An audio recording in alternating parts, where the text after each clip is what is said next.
datang di podcast Ciprasi. Hari ini kita akan membahas tentang sebuah platform penulisan karya online yang dapat menghasilkan cuan bagi kita sebagai penulis. Platform tersebut adalah Karya Karsa, sebuah platform yang merevolusi cara para kreator di Indonesia mendapatkan penghasilan dari karya mereka. Bersama kita hari ini adalah anggota kelompok penelitian yang telah mempelajari Karya Karsa secara mendalam. Selamat datang Kak Cindy dan juga Bang Rangga. Selamat datang. Sebelum kita masuk ke pembahasan utama kita, saya mau tanya dulu dong, kira-kira apa sih yang membuat teman-teman tertarik untuk mempelajari platform Karya Karsa ini? Kalau dari kami tertarik untuk meneliti platform Karya Karsa karena kami melihat kalau platform Karya Karsa itu sebuah platform yang unik dan beda dari platform-platform lainnya. Karena di Karya Karsa ini kami melihat para kreator bisa menghasilkan uang dari karya yang mereka masukkan ke dalam Karya Karsa. Dan di Karya Karsa ini juga tidak hanya para kreator saja yang bisa mendapatkan keuntungan, tetapi juga para kreator lain yang mungkin dia kurang bisa dalam hal menulis, dia lebih bisa ke dalam hal fotografi, dia bisa memasukkan hasil jepretannya itu ke dalam Karya Karsa, dan hasil jepretan itu bisa dijualnya dan dia bisa mendapatkan uang. Nah, betul. Seperti yang sudah dijelaskan oleh Kak Cindy tadi, kita juga sebagai mahasiswa sastra Indonesia yang dituntut untuk berpikir kritis, kita harus mampu untuk menyumbangkan ilmu ataupun pengetahuan untuk dunia pendidikan, terutama untuk di bidang kesusastraan Indonesia, terkhusus di Sumatera Utara. Nah, jadi dengan itu kami ingin mengetahui bagaimana atau apa upaya yang bisa kita buat dari kita sebagai mahasiswa ini untuk para kreator atau untuk para sastrawan gitu, sehingga eksistensi sastrawan ini tidak punah begitu saja dengan alasan ekonomi yang tidak stabil yang mereka miliki begitu. Oke, baik. Jadi dari apa yang sudah disampaikan, saya rasa platform ini sangat-sangat powerful, dan juga tujuan teman-teman membahas platform ini juga membuat semangat saya agak membara untuk turut andil mengembangkan industri sastra di Sumatera Utara. Oke, karena saya udah nggak sabar juga nih, jadi mari kita mulai aja ya. Yang pertama, tentu saja pertanyaan saya itu, apa sih Karya Karsa gitu, dan gimana cara platform ini itu terbentuk? Jadi Karya Karsa sendiri adalah sebuah platform digital yang dibentuk pada Oktober 2019 lalu oleh seseorang bernama Aryo Tamat. Awalnya Aryo Tamat ini merupakan seorang musisi, dan dia membentuk Karya Karsa ini karena untuk bisa meningkatkan ekonomi para kreator di Indonesia. Karena seperti yang kita tahu, pada tahun 2019 lalu negara kita, bahkan bukan hanya negara kita tapi di dunia, saat itu dilanda suatu virus yang bernama virus COVID-19. Karena virus tersebut, para kreator di Indonesia memiliki pendapatan yang berkurang karena kurangnya akses untuk menyebarkan karya mereka. Jadi Aryo Tamat membentuk platform Karya Karsa ini agar para kreator bisa memasukkan karyanya kembali ke platform digital. Baik-baik. Jadi lumayan menarik ya untuk platformnya itu sendiri. Jadi apa visi misi Aryo Tamat ini untuk menciptakan Karya Karsa ini sebenarnya? Oke, baik. Jadi Aryo Tamat, waktu dia ingin menciptakan Karya Karsa ini, beliau membayangkan bagaimana sebuah platform itu dapat membantu perekonomian kreatif di bidang kesusastraan Indonesia, terutama untuk penghidupan para sastrawan gitu Kak. Yang mana waktu itu kan memang kita sedang menghadapi pandemi COVID-19, sehingga dengan adanya Karya Karsa ini dapat membantu perekonomian para sastrawan itu menjadi lebih stabil gitu, sehingga kesusastraan di Indonesia tidak punah karena wabah penyakit tersebut gitu. Dan juga dengan adanya Karya Karsa ini, Aryo Tamat mengharapkan bahwa tidak hanya para penulis yang sudah terkenal gitu yang bisa mendapatkan panggung dan berpenghasilan, kita juga bisa melihat bahwa penulis-penulis muda bisa turut mempublikasikan karya mereka dan mendapatkan penghasilan, sehingga menjadi semangat juga bagi para penulis-penulis muda untuk tulis karyanya secara terus-menerus gitu. Baik-baik. Jadi lumayan sangat inisiatifnya hebat juga ya, lumayan bagus. Tapi mungkin teman-teman sekalian bisa ngejelasin untuk menjadi kreator di karya karsa tersebut itu gimana sih, apa step-stepnya itu apa aja gitu. Nah, untuk jadi seorang kreator di karya karsa ini sebenarnya syaratnya cukup simpel Kak. Kita hanya butuh registrasi pada halaman registrasi kreator di platform karya karsa. Kita hanya tinggal memasukkan biodata diri kita seperti biasa saat mendaftar sebuah aplikasi. Nah, setelah itu kita bisa langsung memilih jenis-jenis konten yang kita ingin publikasikan. Kita bisa menentukan harganya sendiri, dan juga kita bisa memilih bagaimana cara kita menyajikan karya kita di sana gitu. Seperti yang dijelaskan sama Bang Rangga tadi, akan ada jenis-jenis kontennya yang ada di platform karya karsa tersebut. Tapi apa saja jenis karya yang bisa ditawarkan oleh aplikasi karya karsa ini? Oke, jadi di karya karsa ini sebenarnya memuat banyak jenis konten, mulai dari puisi, cerbung, novel, esai, puisi, dan prosa. Selain itu, para kreator juga bisa memasukkan konten seperti komik dan juga konten audio seperti musik dan podcast. Lalu di karya karsa juga ada konten seperti fotopack dan preset, yaitu untuk memasukkan konten-konten gambar atau fotografi yang kita punya. Wah, kedengarannya sepertinya platform ini sangat komprehensif gitu ya, kompleks. Tapi gimana karya karsa ini bisa memastikan kreator yang ada di platform tersebut menerima kompensasi yang adil gitu, merata lah?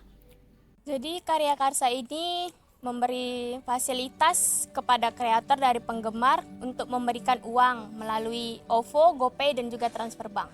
Kreator menerima 90% hasil pendapatan dari karya mereka. Hal tersebut dilakukan karya karsa karena ingin membagikan pendapatan yang didapatkan oleh kreator secara adil. Dan metode ini juga digunakan karena bisa menunjang fleksibilitas perekonomian para kreator di Indonesia melalui platform karya karsa. Oke, jadi sepertinya karya karsa memiliki dampak signifikan bagi ekonomi yang ada di Indonesia. Tapi bisa dijelaskan nggak atau dielaborasikan nggak mengenai hal ini gimana? Iya Kak, jadi karya karsa ini tidak hanya tentang bagaimana kita dapat mempublikasikan sebuah karya gitu, yang bisa dilihat banyak orang. Tapi dengan karya karsa ini diharapkan kita bisa memperbaiki perekonomian kreatif terutama di bidang sastra, yang mana juga memang di Indonesia ini perekonomian kreatif merupakan salah satu pendapatan terbesar gitu Kak, yang ada di Indonesia. Oke, baik. Tapi gimana dengan perkembangan dan potensi masa depan dari platform karya karsa ini? Bagaimana karya karsa ini berkembang dari sejak awal berdirinya platform ini gitu? Nah, oke, baik. Jadi semenjak pertama kali karya karsa itu didirikan, ramai mendapatkan antusias dari para kreator atau para penulis, karena memang pada saat itu sangat dibutuhkan pendapatan tambahan supaya para kreator, para pelaku seni masih dapat melangsungkan hidupnya begitu Kak. Dan untuk sekarang sudah sangat jauh berkembang dengan berbagai fitur-fitur dan juga alat-alat yang disediakan oleh karya karsa, sehingga tidak hanya kepada para sastrawan ataupun para penulis yang sudah aktif, tapi kita bisa melihat dampak baiknya itu kepada siswa dan juga mahasiswa gitu, sehingga perkembangannya itu sangat meluas gitu, tidak hanya dalam lingkup sastrawan saja, bisa ke fotografi, bisa ke konten kreator di TikTok, YouTube, dan lain sebagainya gitu. Baik-baik, sangat mengesankan sih, lumayan ya. Tapi kalau boleh tahu, apa poin penelitian kalian, poin utama penelitian kalian mengenai karya karsa ini? Jadi poin utama dari penelitian kami ini sebenarnya kami mencari platform untuk mengupload karya yang unik. Seperti platform karya karsa ini kan tidak hanya para kreator yang bisa memasukkan karyanya, tetapi juga para bukan kreator ya, gimana, kayak ya orang biasa yang mungkin dia berbakat di bidang membuat audio, memfotografi gitu. Walaupun dia tidak bisa menulis, tetapi dia ada bakat di situ, itu dia juga bisa memasukkan karyanya di Karya Karsa. Jadi menurut kami Karya Karsa ini platform yang unik karena tidak hanya memuat karya berbentuk tulisan, tetapi juga memuat karya berbentuk musik dan juga fotografi di dalamnya. Oke, baik. Dari sekian penjelasan yang telah teman-teman jelasin tadi, itu gimana Karya Karsa ini bisa terus berkembang gitu dan mendukung kreator-kreator yang mau berkarya ini di masa depan? Jadi Karya Karsa ini terus berkembang dengan meningkatkan fitur di dalamnya. Karya Karsa juga berkolaborasi dengan aplikasi lain seperti Noise dan juga dukungan dari para investor. Karena dukungan dari para investor ini diharapkan akan meningkatkan ekonomi kreatif di Indonesia agar para kreator juga bisa semakin berkarya di karyanya dan bisa memasukkan karyanya di sebuah platform digital. Oke, jadi memang Karya Karsa ini sangat berhubungan erat dengan karya sastra ya. Tapi gimana hubungan Karya Karsa ini dengan perkembangan dunia kesusastraan yang ada di Indonesia sendiri? Oke, baik Kak. Jadi untuk membahas tentang hubungan Karya Karsa dengan perkembangan dunia kesusastraan di Indonesia, atau yang dalam hal ini kita khususkan kepada Sumatera Utara gitu ya Kak. Jadi Karya Karsa ini sangat amat dapat membantu perekonomian seperti yang kita bahas sebelum-sebelumnya juga. Karya Karsa ini tentang ekonomi dan juga tentang bagaimana kita mempunyai tempat publikasi yang mudah gitu. Jadi perkembangan dunia kesusastraan di Indonesia itu secara tidak langsung dapat kita raih karena sastrawan-sastrawan kita, penulis-penulis kita itu mereka bisa hidup dari karya mereka gitu. Jadi mereka mempublikasikan karya, mereka bisa mendapatkan penghasilan sehingga mereka pun bisa tidak memikirkan perekonomian yang sulit dan mereka dapat mengembangkan dunia kesusastraan di Sumatera Utara ini Kak. Karena kita tidak bisa hanya mengharapkan perkembangan saja tapi kita tidak menghidupi orang yang ingin mengembangkannya kan gitu. Oke, baik. Terakhir nih, pertanyaan terakhir sebelum kita tutup ya. Kan teman-teman juga membahas Karya Karsa ini untuk membantu perkembangan kesusastraan di Indonesia. Tapi menurut teman-teman gimana sih dampak terhadap pendidikan bahasa dan sastra Indonesia platform ini? Untuk hubungannya, tadi kan kita sudah bahas tentang hubungannya terhadap dunia sastra, sekarang kita bahas tentang dunia pendidikan. Jadi tadi saya juga sudah jelaskan bahwa tidak hanya untuk sastrawan tapi juga bisa meluas kepada siswa dan mahasiswa gitu.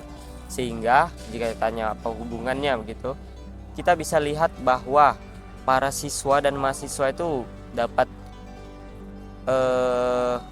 memotivasi diri mereka dalam berkarya, karena jika mereka berkarya mereka tahu bahwa karya yang mereka buat itu tidak hanya dibaca oleh banyak orang tapi juga mendapatkan penghasilan sehingga membantu perekonomian mereka mungkin yang menengah ke bawah begitu. Sehingga dalam hal ini Karya Karsa tentu sangat membantu pendidikan di Indonesia, terutama pendidikan di bidang bahasa dan sastra Indonesia gitu Kak. Wah, pembahasan yang sangat menarik dan bikin saya semangat ya. Penonton-penonton juga pasti juga semangat. Terima kasih teman-teman atas diskusi yang sangat informatif mengenai Karya Karsa ini. Jadi jelas ya teman-teman Cipurasi bahwa platform ini memiliki dampak yang signifikan terhadap industri kreatif di Indonesia.